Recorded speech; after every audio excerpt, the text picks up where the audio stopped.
Shevii of Parshas Matos concludes the discussion, or if you will, the argument about what will happen with Bnei Gad and Bnei Reuven, the tribes of Gad and Reuven, who want not to enter the land of Israel, not to inherit there, and instead to remain on the east bank of the Yarden. And Moshe in Shevii, having heard what they said, grows very angry and castigates them.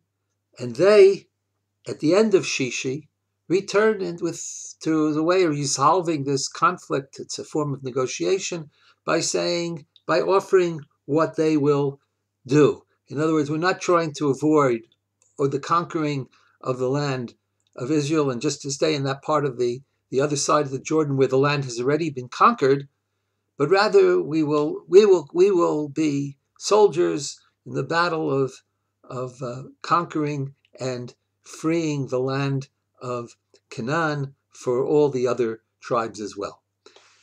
In Shevii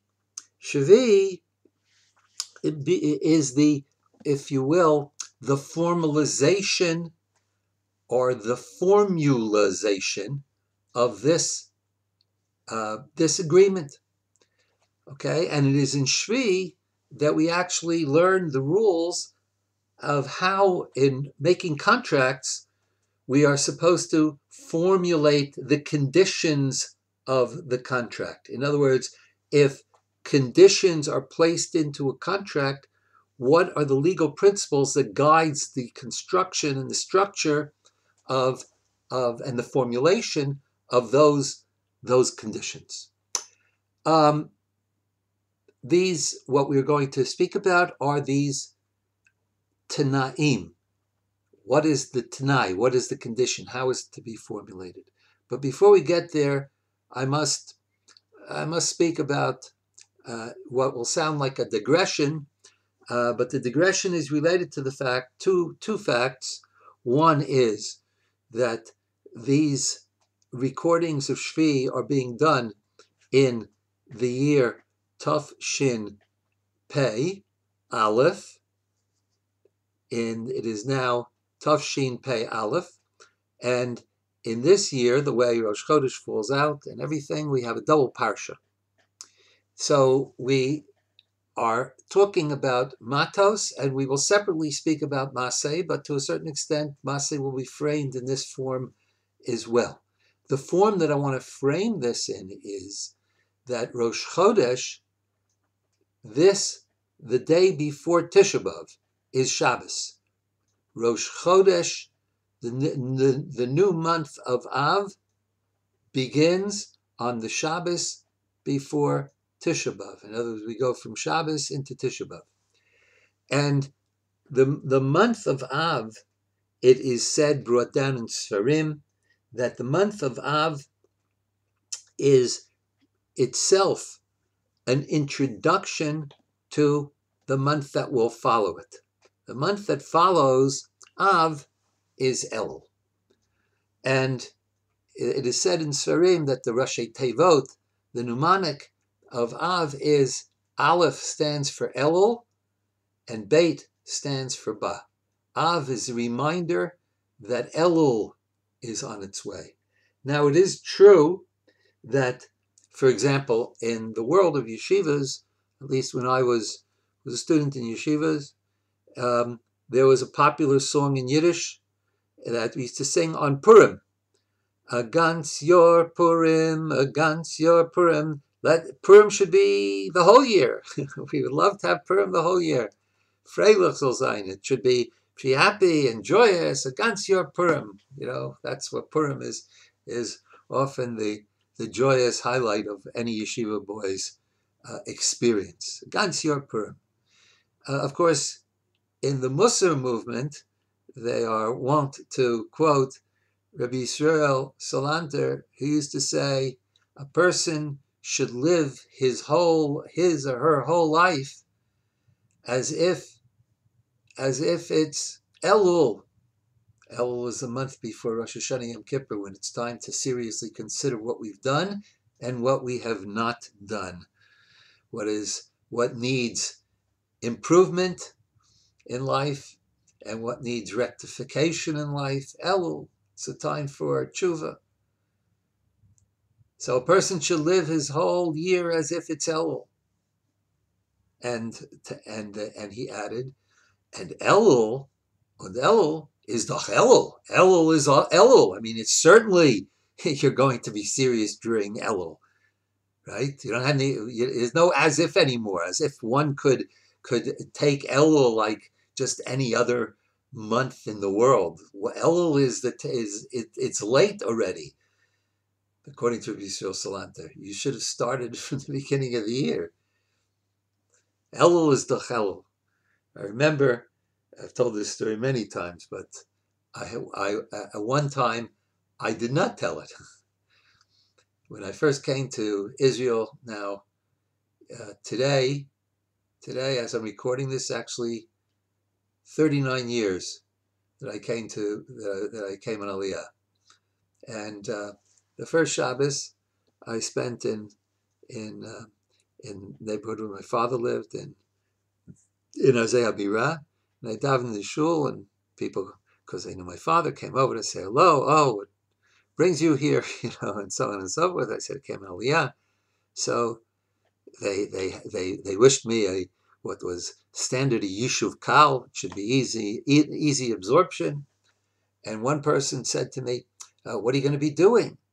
So I said, I'm mashkiach in yeshiva Miftar. I'm going to that. So he says, you're mashkiach in yeshiva, right? Elul, you'll tell them already. I had instructions about the first sikha I should give, because the Zman would start in Elul. So you'll tell them what Yisrael said. I said, what's that? Because I know Rabbi Yisrael said any number of things. He says, what Rabbi Yisrael said was that Elul, and he looks at me, seriousness. He says, Elul, the fish in the river tremble when Elul comes. Yom Adin, the day of judgment. So I said to the guy, listen, the guys I'm talking to are serious, but they're not coming from the same background that you're coming from. They don't know things in the same way. If I tell them that the fish in the river are trembling in Elul, and that's the way I begin this man, then nearby there is a mental hospital called Kfar Shaul. They'll take me off right away to the mental hospital. And they're saying he's ranting and raving about fish in the river trembling because of the Yom Hadin. So I didn't say it, but subsequent years I would tell the story. And as in the story of telling the stories, it has to do.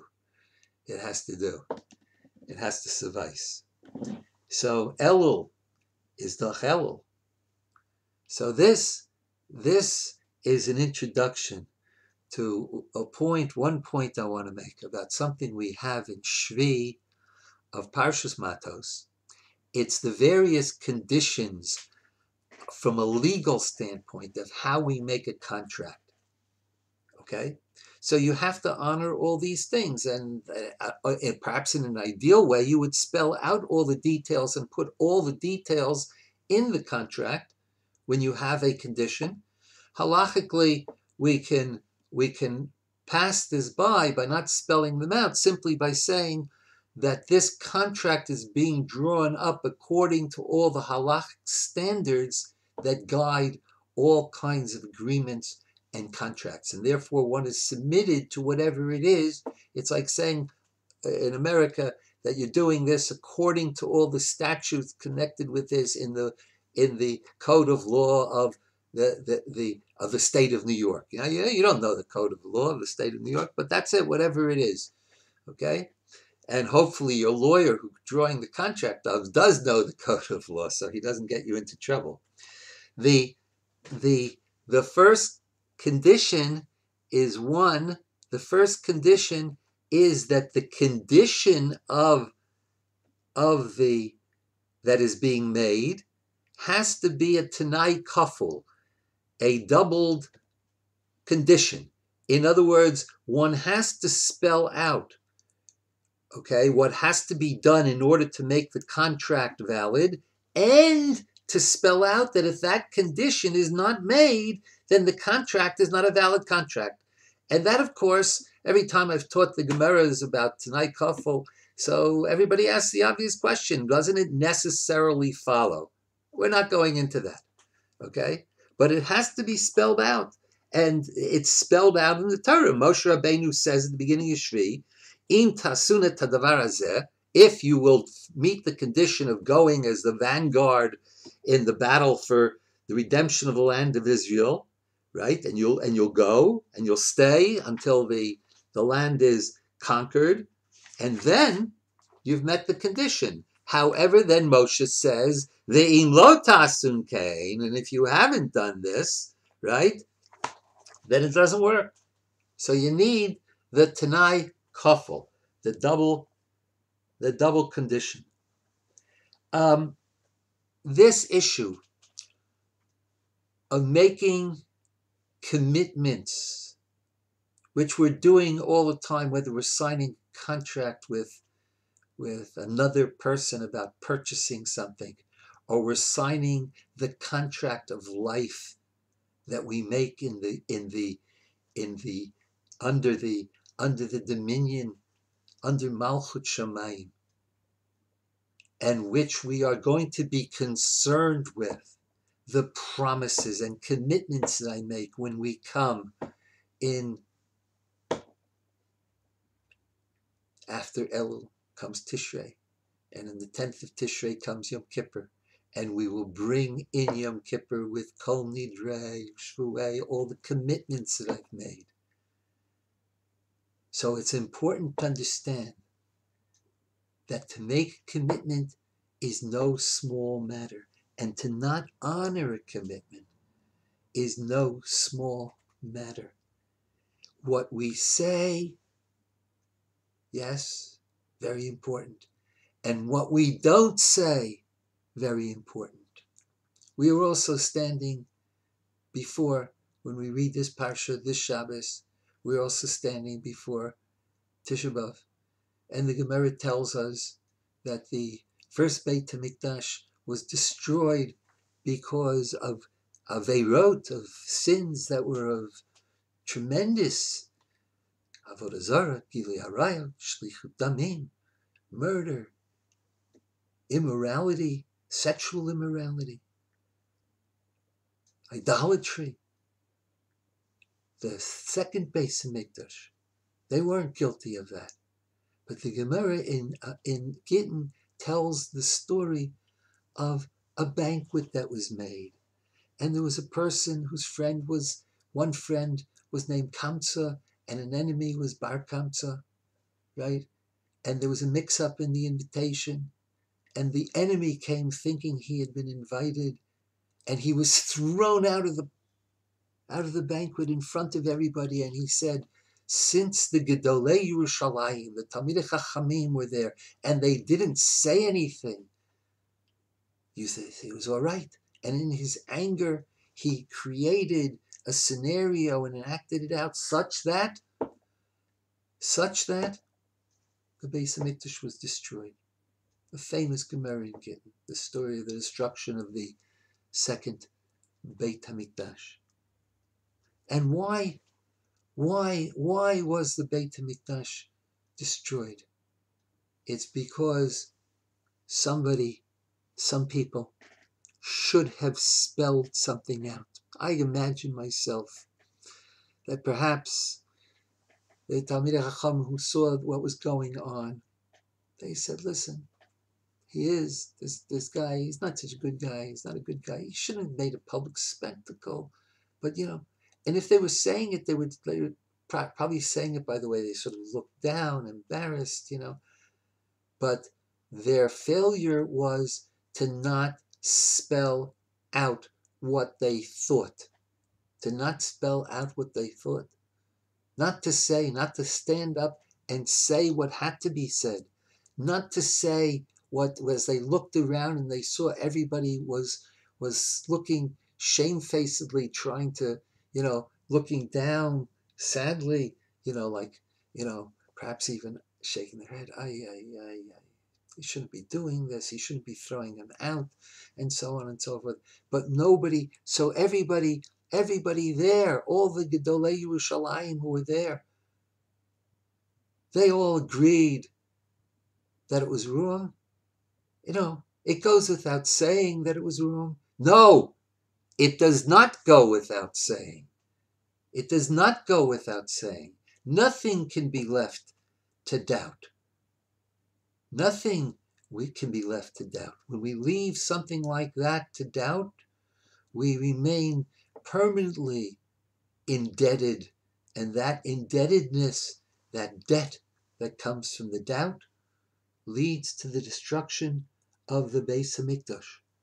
So there are consequences of what we say and consequences of what we don't say.